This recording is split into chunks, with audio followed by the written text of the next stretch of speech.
En esta parte del estudio vamos a hablar de las cualidades de la divinidad. Las palabras de la Escritura, cuando son leídas con comprensión y más que todo con oración, destruye absolutamente el paradigma de la Trinidad en casi todo aspecto, con una excepción que veremos a continuación. La Trinidad no es simplemente una doctrina defectuosa, es una doctrina totalmente falsa. Para volver a exponer el concepto tradicional trinitario, este dice que el Padre, el Hijo y el Espíritu son tres personas coiguales, lo que significa que todos tienen la misma autoridad, coeternos, lo que implica que los tres siempre han existido como personas y que los tres comparten o tienen de por sí omnipotencia, omnisciencia y omnipresencia, atributos pues que comúnmente se le dan a la deidad o son aceptados de la deidad. Hemos visto y reafirmado en este estudio que el Espíritu no es coigual. El Espíritu es enviado, es llamado, es derramado y retirado por el Padre y el Hijo. El Padre da gloria al Hijo y el Hijo da gloria al Padre, pero estos no dan gloria al Espíritu Santo. Y a nadie se le instruye, por lo menos no en las Sagradas Escrituras, se instruye a adorar o orar al Espíritu de Dios. Esto demuestra la falsedad del concepto y doctrina de la Trinidad. Hemos visto y reafirmado que el Espíritu no es coeterno. Este más bien procede continuamente del Padre y del Hijo. El primero sopló aliento de vida a la humanidad, a la primer pareja y padres de la humanidad. Y el segundo sopló vida espiritual a los discípulos y conversos. El Hijo salió del Padre como un evento completado en algún momento de la eternidad, dejándolo como una entidad separada e individual del Padre. Sin embargo, tal estado independiente y autónomo no se asocia con el Espíritu de Dios. Esto también demuestra la falsedad de la Trinidad. Técnicamente, el trabajo de refutar esta falsedad o concepto de origen pagano está completado. Pero para los hijos de Dios que están interesados en revisar los atributos o cualidades de la divinidad y ver cuán bien o no el Espíritu demuestra estas cualidades, proseguiremos entonces con la última parte de este estudio. Ahora bien, antes que prosigamos con esta parte, debemos entender a fondo que el declarar la falsedad de la doctrina trinitaria o de este concepto no significa en absoluto que el poder y la autoridad de la deidad misma sea limitada o sea menor.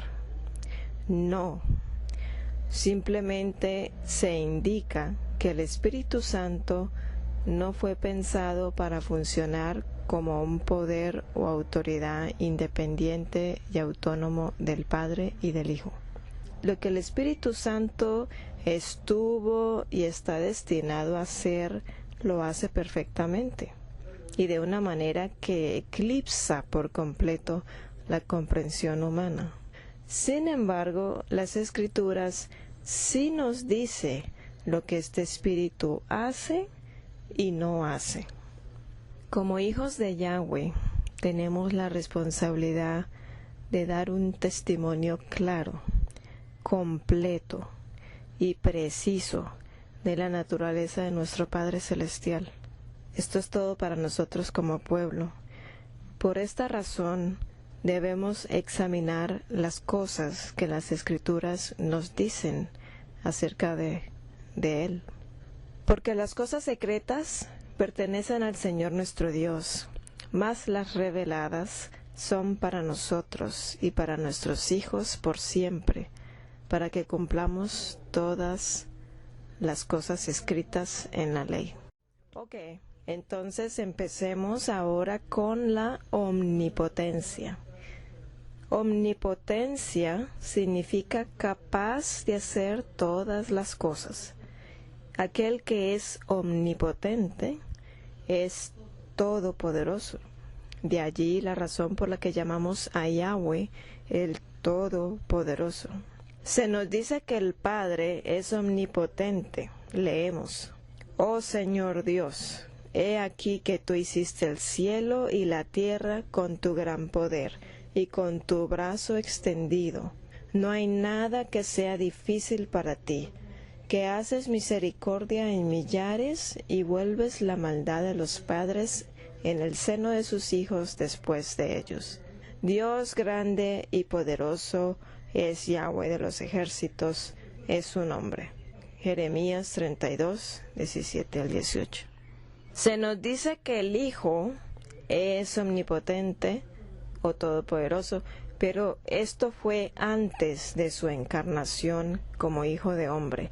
Leemos: y llegándose a Yahshua, el tentador dijo: si tú eres Hijo de Dios, di que estas piedras se hagan pan. Mateo 4:3. Satanás conocía muy bien a Yahshua como el Hijo de Dios antes de su encarnación. Era plenamente consciente del poder del Hijo y trató de burlarse de Yahshua al incitarle a usar aquello de lo cual el Hijo ya se había despojado voluntariamente para venir a la tierra a redimir, restaurar y ser ejemplo a la raza humana.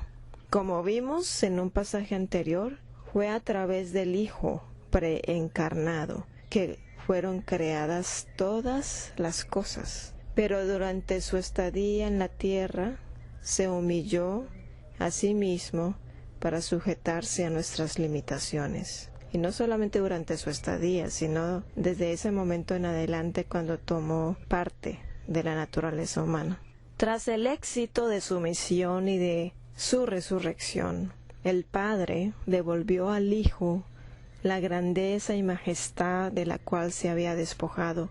Sin embargo, algunas cosas quedaron alteradas para siempre. Yahshua dijo: toda potestad me es dada en el cielo y en la tierra. Sin embargo, en ese pasaje la palabra poder o potestad en realidad significa autoridad. El Hijo puede ser capaz de hacer todas las cosas, e incluso nosotros, como nuevas criaturas nacidas en Cristo, nacidas de Dios, podemos hacer todas las cosas a través de Cristo, ya que es el Hijo quien comparte su poder con nosotros. Desde ahora y para siempre, el Hijo, después de su encarnación como Yahshua, y los redimidos solo pueden hacer todas las cosas por medio de su unidad con el Padre y su intimidad con Él. El sacrificio en la cruz fue verdaderamente un sacrificio infinito que no muchos comprenden. No obstante, en su estado natural y preencarnado, el Hijo era todopoderoso por sí mismo. Entonces, ahora nos hacemos la siguiente pregunta: ¿es el Espíritu Santo omnipotente? Hemos visto que la naturaleza del fruto o las acciones que motivan el Espíritu Santo se manifiesta solamente en el creyente nacido de nuevo, según Yahshua y su palabra, pues al hacer todas las cosas por medio de Cristo, el Espíritu Santo es aquel medio por el cual se logra tal propósito y se manifiesta la naturaleza divina del Padre y el carácter de Yahshua al mundo a través de sus hijos redimidos. El verdadero poder del Evangelio es Cristo en ti y en mí, la esperanza de gloria. Nunca se nos dice que podemos hacer todas las cosas por medio del Espíritu. De hecho, nunca se nos dice que podemos hacer cosa alguna por medio del Espíritu, a menos que estemos esperando por el cumplimiento de nuestra fe, purificando nuestras almas, o por otros asuntos que dependan estrictamente de nuestra voluntad y que nos afecte únicamente a nosotros como personas. La presencia del Espíritu, por la cual nos referimos a la morada del Padre y del Hijo en el creyente, como nos dice Juan 14:23. La presencia del Espíritu nos proporciona el poder eterno para ser hijos e hijas de Dios. Por eso fue que Cristo dijo, el reino de Dios ya vino, ya está aquí. Aquel que recibe el Espíritu de Dios no necesita esperar por la completa manifestación del reino de Dios para comportarse como un cristiano. No, porque es el Espíritu de Dios en el creyente el que hace que el reino de Dios ya esté morando en su corazón y que la vida eterna ya empiece desde ese mismo momento aquí en la tierra. Pero el Espíritu obra a través nuestro, quienes somos los testigos y representantes humanos de la Deidad. A esto se refiere Yahshua y la Escritura cuando dice, vosotros sois dioses y todos vosotros hijos del Altísimo. Así que según la inspiración, los redimidos, es decir, los hijos e hijas de Dios, son como dioses debido a la semejanza en carácter que están supuestos a compartir con el Padre y el Hijo y a reflejar al mundo, y no porque posean o codicien tener los mismos atributos de la divinidad, como la omnipotencia, la omnipresencia y la omnisciencia. No es arrogancia manifestar el carácter de Dios al mundo, ni decir que somos hijos de Dios por medio de Cristo. Más bien es humildad reconocer a Dios y a Yahshua como la fuente de toda fortaleza y cambio que se efectúe en nosotros. La verdadera blasfemia es atribuirse atributos y roles que solo le pertenecen al Padre y al Hijo. ¿Es el Espíritu Santo omnipotente? El Espíritu, el cual es enviado, dado, derramado o retirado, nunca es referido en la Biblia como haciendo algo por su cuenta propia y nunca es identificado como un poder autónomo separado del Padre y del Hijo. El Padre tiene poder independiente del Hijo y el Hijo tenía poder independiente del Padre antes de despojarse de éste por su elección propia de salvar la humanidad y de tomar su naturaleza humana. Yahshua dijo, tengo potestad para poner mi vida y tengo potestad para volverla a tomar.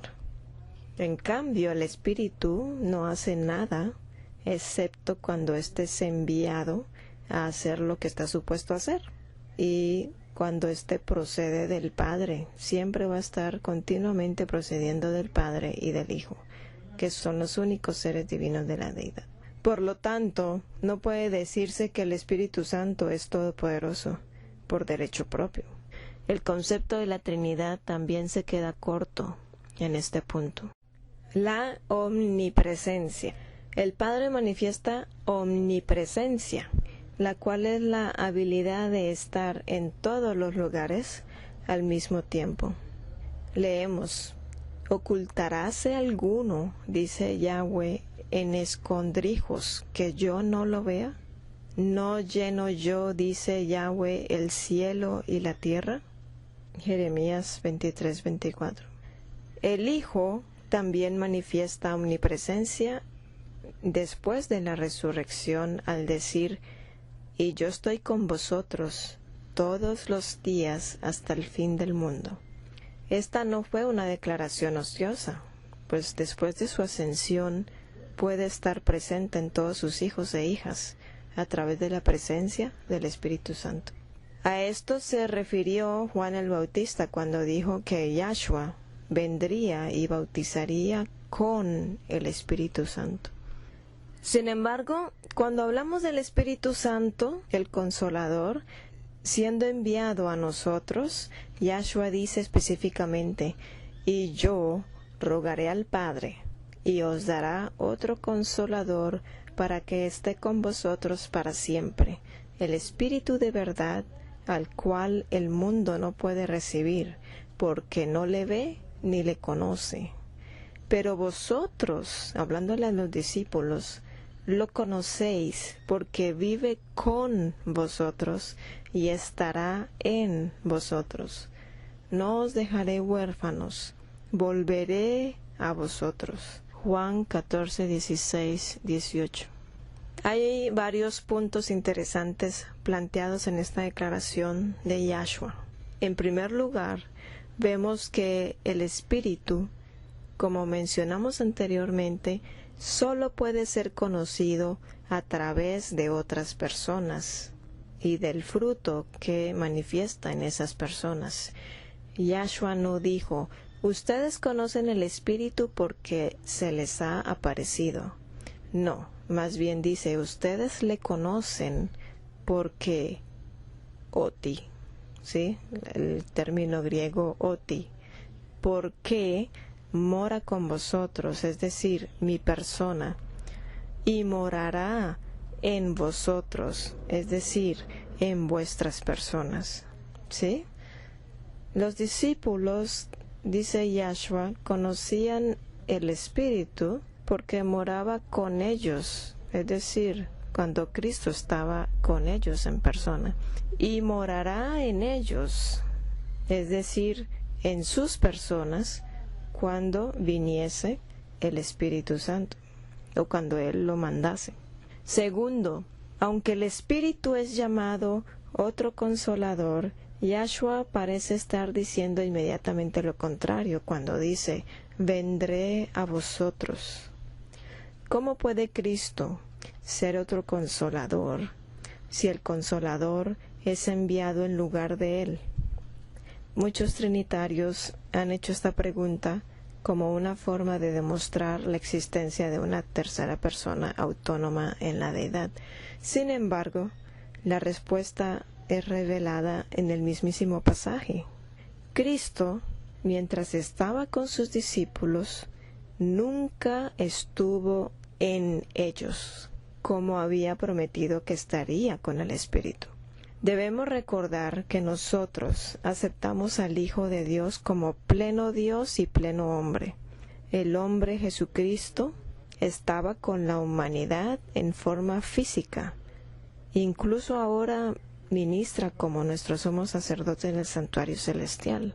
Y aún así, Yahshua está en todos nosotros aquí en la tierra. ¿Cómo es esto posible? Porque Yahshua se ha enviado a sí mismo a nosotros por medio del Espíritu, tal como lo prometió. ¿Cómo podemos estar seguros de que el entendimiento de otro como otra forma más íntima es correcta? Es decir, cuando Yahshua dice de otro Consolador, no se está refiriendo a otra persona, sino a otra forma más íntima en la que serían ellos consolados. Porque vemos que Yahshua, el Hijo, es la persona que realmente motiva las acciones que efectúa el Espíritu en nosotros. Su Espíritu en nosotros. El Espíritu es el Consolador. Sin embargo, Yahshua dice, no os dejaré huérfanos, volveré a vosotros. El Espíritu es el abogado, y aún así tenemos un abogado para con el Padre, a Jesucristo el justo. El Espíritu es el mediador. Sin embargo, hay un Dios y un mediador entre Dios y los hombres, Jesucristo hombre. Si el Espíritu es el Consolador, abogado y mediador, y Cristo es el Consolador, abogado y único mediador entre Dios y los hombres, entonces es imposible entender la frase otro Consolador como una persona completamente separada y distinta del Padre y del Hijo, como los trinitarios lo enseñan. Ciertamente, Cristo ha venido a nosotros en su Espíritu, y en ese sentido es otro tipo de consuelo y consolador. Sin embargo, es Cristo mismo, porque el Señor es aquel Espíritu, nos dice 2 Corintios 3:17. Y esto es muy reconfortante. De hecho, Yahshua animó a sus discípulos a que hiciesen obras mayores que las que él había hecho cuando estuvo en la tierra. ¿Como consecuencia de qué? Como consecuencia de que él iba a ascender al Padre, y también como consecuencia de que él iba a enviar su Espíritu. Este es el único aspecto del paradigma de la Trinidad que puede decirse que es correcto. El Espíritu es omnipresente, ya que está en todos los lugares al mismo tiempo. Sin embargo, y este es un gran sin embargo, esto solo es cierto debido a que el Padre y el Hijo son omnipresentes y el Espíritu es el medio comunicador de esa presencia. Así que mientras la declaración el Espíritu Santo es omnipresente es cierta, el Espíritu no hace nada por sí mismo para establecerse como una entidad separada, independiente y autónoma de la deidad. De hecho, cada pasaje bíblico que habla del Espíritu Santo, del Espíritu de Dios como estando con nosotros y en nosotros, lo asocia directamente con el Padre o lo conecta directamente con el Padre y o el Hijo. No hay excepciones a esto en ningún lugar de las Escrituras.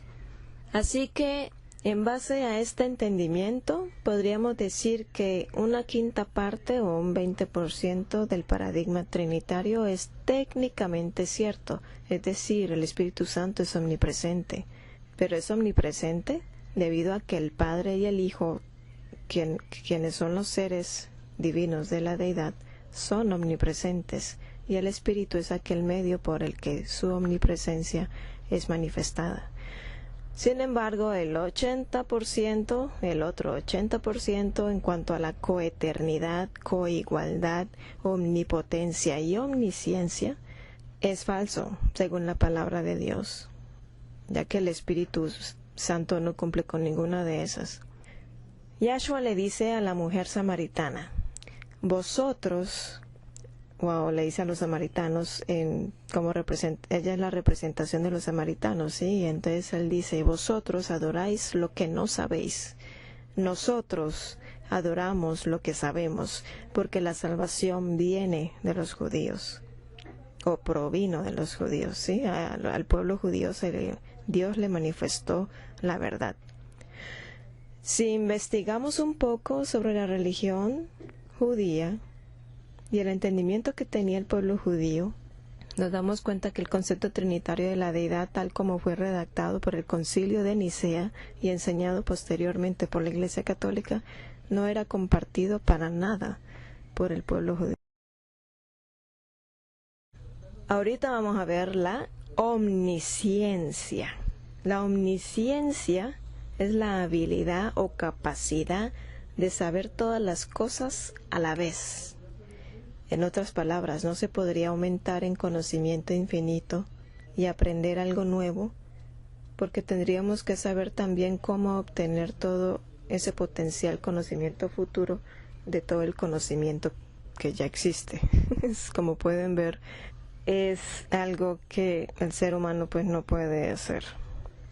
El Padre manifiesta omnisciencia. Leemos, mayor es Dios que nuestro corazón, conoce todas las cosas. El Hijo también manifestó omnisciencia antes de que tomara parte de la humanidad o de la naturaleza humana. Leemos en ese famoso pasaje del comienzo del Evangelio de Juan, en el principio era el Verbo, y el Verbo era con Dios, y el Verbo era Dios. A pesar de que el Padre y el Hijo son dos seres distintos, compartieron una unidad de espíritu y conocimiento que les permitió colaborar perfectamente en la creación de todas las cosas. El Padre actuando a través del Hijo. Se nos dice que antes de que el mundo fuese, el Padre y el Hijo comparten una gloria en común. Sin embargo, gloria es un concepto que generalmente no es bien definido o comprendido por la mentalidad cristiana moderna. Para muchos el término gloria simplemente significa magnificencia, luz, honor, majestad. Sin embargo, el término griego es doxa, del cual obtenemos la palabra ortodoxo o enseñanza correcta. El significado principal de la palabra usada por Juan como gloria en ese pasaje es opinión, juicio y parecer.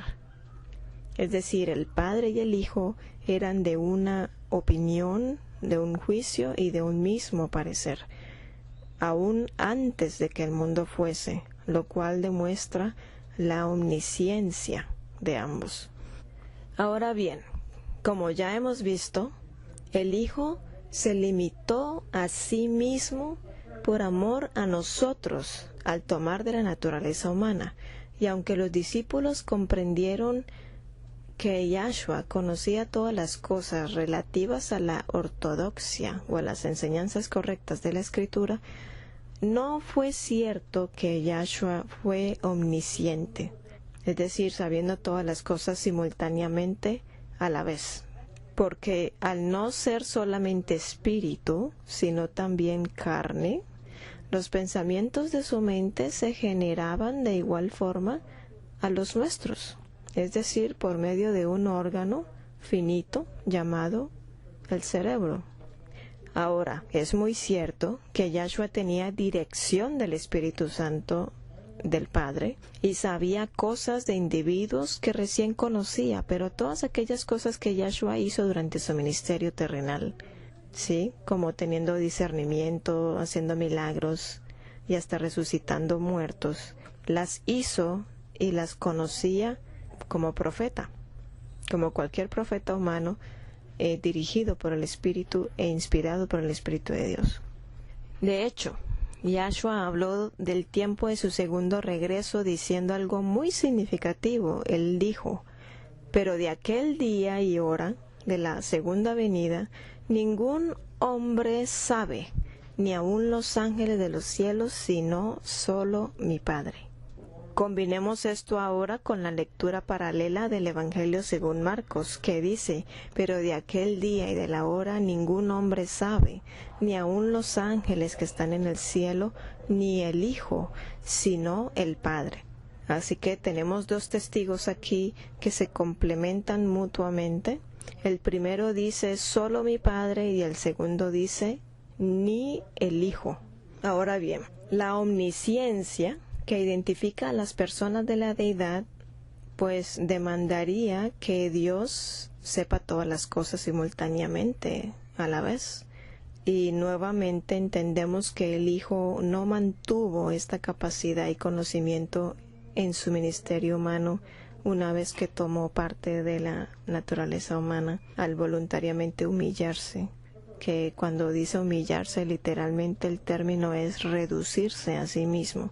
Y lo que hizo fue que recibió visiones del pasado como profeta, recibió visiones del presente y del futuro, como cualquier ser humano nacido del Espíritu de Dios puede hacerlo. ¿Con el propósito de qué? Con el propósito de ser nuestro ejemplo. Yahshua no hizo nada que pudiese ponerlo en ventaja alguna sobre nosotros y sobre nuestras limitaciones. Fue a través de su intimidad con el Padre, de la oración y de su estudio y de su fe en Él y del Espíritu Santo morando en Él, que pudo hacer todas estas cosas. De hecho, Elías el profeta también resucitó muertos. Resucitó el hijo de la viuda. Eso lo hizo como profeta, orando a Dios, porque fue el Padre quien hizo a través de los profetas todos estos milagros. Igualmente con Yahshua. Así como Yahshua no hizo nada que un cuerpo humano común y corriente no pudiese hacer mientras era fortalecido con poder divino, igualmente Yahshua no hizo nada que una mente humana no pudiese hacer mientras era inspirado y dirigido a través del Espíritu de Yahweh. Y ya para terminar, ¿pero qué hay del Espíritu Santo? Bueno, el Padre y el Hijo son ambos omniscientes en su estado natural, pues el Hijo se despojó de algunos aspectos de su gloria para poder salvarnos. El hecho de que el Hijo no conocía el día de su regreso, sino únicamente el Padre, demuestra más allá de toda controversia que el Espíritu no es igual en conocimiento al Padre en su gloria actual, ni fue igual al Hijo en su estado anterior a la encarnación. De hecho, el Espíritu ni siquiera es considerado un ser cognisciente, ya que hasta los ángeles de los cielos fueron tomados en cuenta como posibles agentes receptores de tal conocimiento y detalles del advenimiento. Si el Espíritu Santo fuese una persona como el Padre y el Hijo lo son, esta declaración que Yahshua hizo sería una omisión absurda de parte de Yahshua durante una declaración que se convirtió en un punto doctrinal indispensable para el cristianismo y que fue registrado por más de un testigo para la preservación permanente del registro bíblico y testimonio a futuras generaciones. Así que el Espíritu no es omnisciente, y sin omnisciencia ni omnipotencia, pues el concepto mismo de la Trinidad queda corto nuevamente ante la verdad bíblica. Bueno, muchas gracias por su tiempo y su disposición para escuchar esta presentación. Espero que el Espíritu de nuestro Padre y Salvador nos haya iluminado y nos haga comprender mucho mejor el significado que tiene el nuevo nacimiento y nos lleve a apreciar realmente lo que significa recibir a Cristo en nosotros. Según la Biblia, la verdadera manifestación de que un cristiano está converso, porque en la Biblia no hay niveles de conversión. Para las mujeres cuando están embarazadas no están embarazadas a medias, están embarazadas o simplemente no lo están. De la misma forma, todo aquel en el que mora el Espíritu de Dios se manifestará en esa persona. Sin embargo, esta manifestación no puede manifestarse plenamente si no se está enseñando el verdadero evangelio de Yahshua, que es victoria sobre el pecado. Y esta victoria sobre el pecado solo es posible cuando comprendemos el verdadero poder que tiene el Espíritu de Yahshua cuando mora en nosotros y cuando nacemos de nuevo como hijos de Dios. Cuando entendemos que como hijos de Dios ya no somos seres humanos comunes y corrientes. Somos seres humanos cuyo Espíritu de Cristo mora en nosotros y tiene pleno dominio sobre las tentaciones y propensiones al pecado. Es decir, seguimos siendo tentados. En nuestro cuerpo sentimos ciertas jalones, por decirlo así. Pero ser tentado no es lo mismo que pecar. Ser tentado es simplemente que se nos puedan presentar o cruzar ciertos pensamientos que el enemigo, Satanás, como el tentador, nos coloca. Pero pecar es algo muy diferente. Pecar es aceptar la tentación, aceptar el falso pensamiento del enemigo y actuar en base a ese pensamiento o a esa idea. Sin embargo, si el Espíritu de Yahshua está en nosotros, si pertenecemos a su iglesia, entonces seremos preparados para saber cómo identificar sus falsos pensamientos y cómo reemplazar esas ideas que hemos aprendido de otros en nuestro pasado, cómo reemplazarlas. Primero que todo, rechazarlas, reemplazarlas con la verdad y las promesas divinas. Es a través de las promesas del Padre y del Hijo que llegamos a ser participantes de la naturaleza divina de Yahshua y de Dios. Como dijo el apóstol Pedro, y hay otras cosas, el Espíritu de Dios en nosotros hace que cumplamos la ley de Dios, porque es una nueva naturaleza. No se trata de cumplir la ley de Dios por esfuerzo propio. Se cumple la ley de Dios porque es un resultado natural de la vida de Cristo en nosotros. Y Cristo dijo, no he venido a abrogar la ley, ni los profetas, ni una tilde, ni una jota será movida de la ley.